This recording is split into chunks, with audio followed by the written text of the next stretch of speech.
kali ini kita akan menjelaskan tentang jaringan epitel pada mata kuliah struktur pada hewan. Dalam video ini kita akan membahas tentang pengertian, karakteristik, klasifikasi, fungsi dan lokasi. Sebelumnya, perkenalkan kami dari kelompok 5 dengan saya sendiri Marsa Himalaya Putri, saya Zania Givalania Zara, saya Nadia Lintang Sumingat, saya Anida Mahira Yasmia, dan perkenalkan saya Amelia Najida. Selamat menonton. Jadi apa sih jaringan epitel itu? Jaringan epitel merupakan jaringan yang menutupi rongga dan permukaan tubuh. Sel epitel membantu melindungi atau menutup organ. Jaringan epitel memiliki ukuran dan bentuk yang berbeda. Sebagian besar jaringan epitel menghasilkan lendir atau sekresi.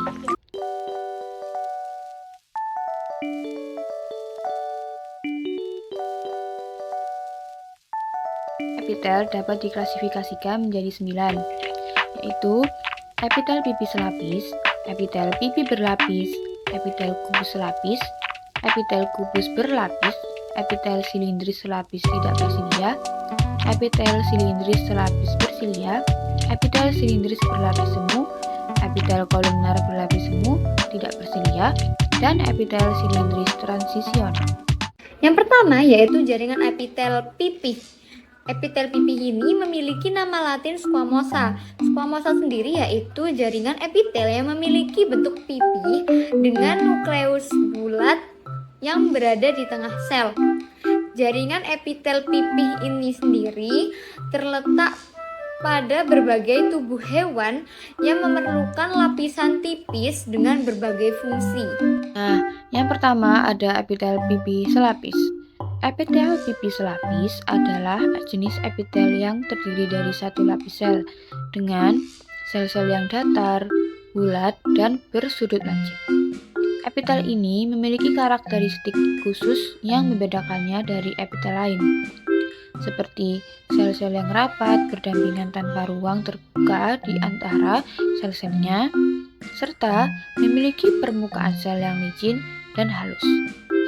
Epitel pipi selapis juga berperan dalam memfasilitasi difusi zat-zat di dalam jaringan tubuh. Di mana sih letak epitel pipi selapis ini? Epitel pipi selapis dapat ditemukan pada ginjal, selubung jantung, pembuluh darah, pembuluh limfatik, dan kantung udara paru-paru atau alveolus. Epitel ini juga berfungsi pada proses difusi, osmosis, filtrasi, dan ekskresi. Epitel pipi selapis juga berfungsi untuk menyaring zat-zat yang akan masuk ke organ dan menghasilkan pelumas untuk melancarkan kerja organ. Yang kedua yaitu epitel pipi berlapis, di mana beberapa lapisan sel yang bertumpuk di atas sel yang lain dan itu berbentuk pipi. Dan lapisan ini memberikan perlindungan ekstra di mana epitel ini melindungi tubuh dari berbagai macam bahaya lingkungan dan cedera fisik.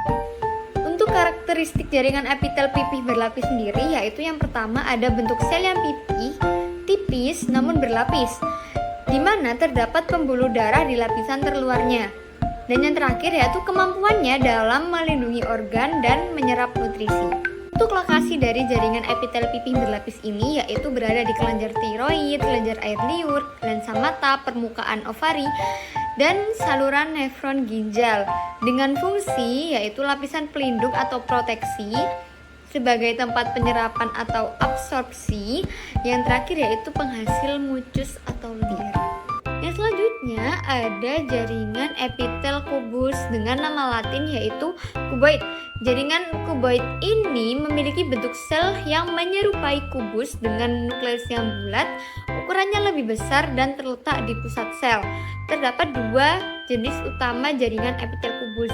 Nah, pada jenis yang pertama yaitu ada jaringan epitel kubus selapis, yaitu jaringan epitel yang memiliki bentuk sel yang mirip kubus dan membentuk lapisan tunggal. Di mana karakteristik dari jaringan kubus selapis ini sendiri yaitu yang pertama sitoplasmanya jernih atau berbutir-butir. Yang kedua memiliki inti sel yang bulat pada tengah-tengahnya, sel berbentuk kubus yang tersusun dalam satu lapisan saja. Dan yang terakhir, dalam beberapa kasus sel-sel epitel kubus selapis juga dapat memiliki bentuk yang agak memanjang, namun tetap mempertahankan sifat selapisnya. Untuk fungsinya sendiri dari jaringan epitel kubus lapis ini, yaitu ada jaringan pelindung terhadap pengaruh luar, lapisan pelindung saluran dalam, dan yang terakhir ada penghasil mucus atau lendir. Dan jaringan epitel ini terletak pada jaringan kulit dengan zat tanduk, epidermis, rongga mulut, esofagu, laring, vagina, saluran anus, dan rongga hidung. Kemudian ada epitel kubus berlapis. Apa sih karakteristiknya? Yang pertama, memiliki bentuk kubus atau hampir kubus. Yang kedua, terdiri dari beberapa lapis sel epitel yang saling menumpuk. Yang ketiga, memiliki inti sel yang bulat atau berbentuk oval di bagian tengah. Dan yang keempat, memiliki sedikit lapisan dan tidak terlalu tebal. Nah, kira-kira di mana ya letak epitel kubus berlapis dan apa sih fungsinya? Jaringan epitel kubus berlapis terletak pada kelenjar ludah, kelenjar keringat, kelenjar susu, dan juga uretra di sistem saluran kemih laki-laki. Jaringan epitel kubus berlapis berfungsi dalam penyerapan dan sekresi zat, juga memberikan perlindungan. Yang selanjutnya yaitu epitel silindris dengan nama lain epitel kolumnar. Epitel ini mempunyai penampang melintang yang ukurannya lebih tinggi daripada lebar jaringannya. Jaringan ini berbentuk poligonal apabila dilihat dari permukaan. Yuk kita cari tahu ada berapa jenis sih epitel silindris ini?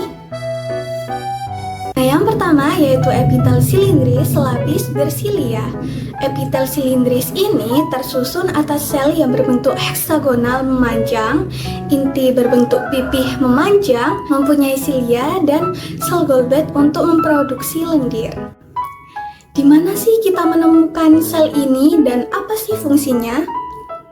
Nah, epitel silindris selapis bersilia ini dapat ditemukan pada dinding dalam lambung, jonjot, dinding dalam saluran ovidu, dan pernafasan bagian atas. Nah, fungsinya sebagai penghasil mukus atau lendir untuk menangkap benda asing yang masuk. Getaran silia dapat menghalau benda asing masuk dan melekat pada mukus tadi. Yang kedua, yaitu epitel silindris berlapis semu. Nah, epitel silindris berlapis semu ini terdiri atas lebih dari satu lapis sel yang berbentuk silindris pada permukaannya. Karakteristiknya yaitu sama mempunyai silia dan sel Goldberg, lalu memiliki inti yang tidak sejajar sehingga terlihat seperti berlapis-lapis, seperti pada gambar yang di atas. Nah, tempat ditemukannya epitel silindris berlapis semu ini terletak pada saluran ekskresi besar dan saluran pernafasan seperti hidung, trakea, usus, dan uretra.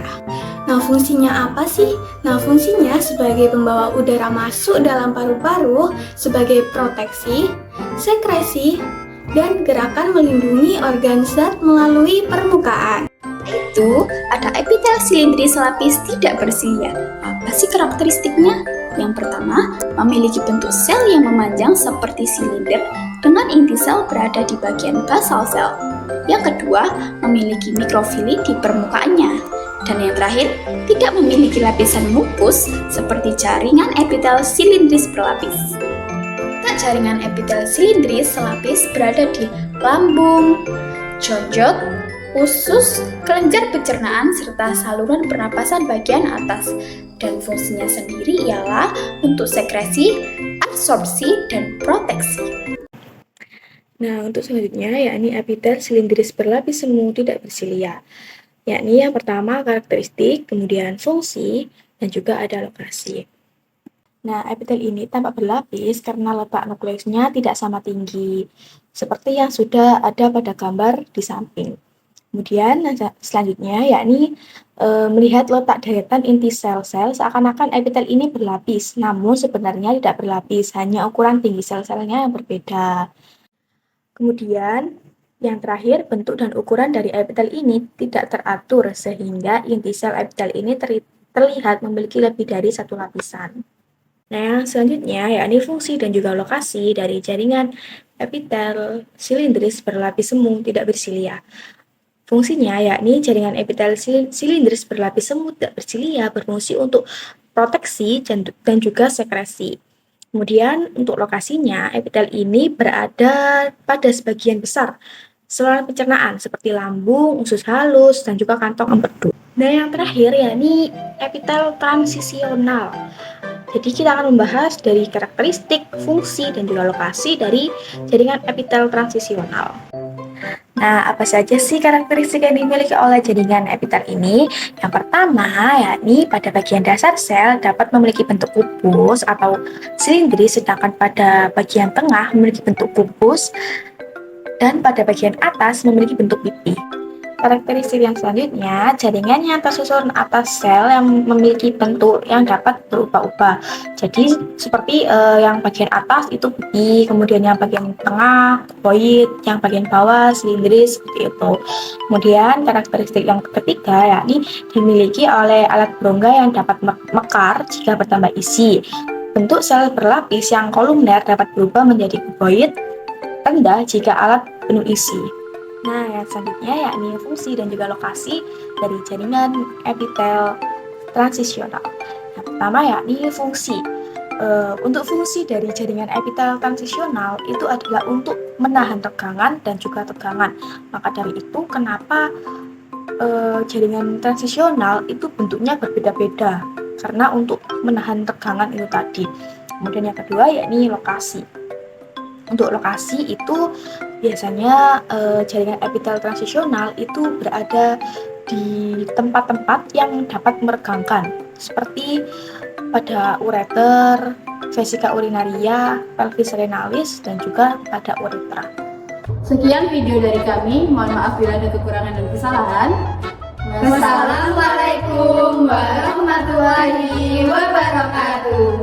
Bye-bye. Bye-bye.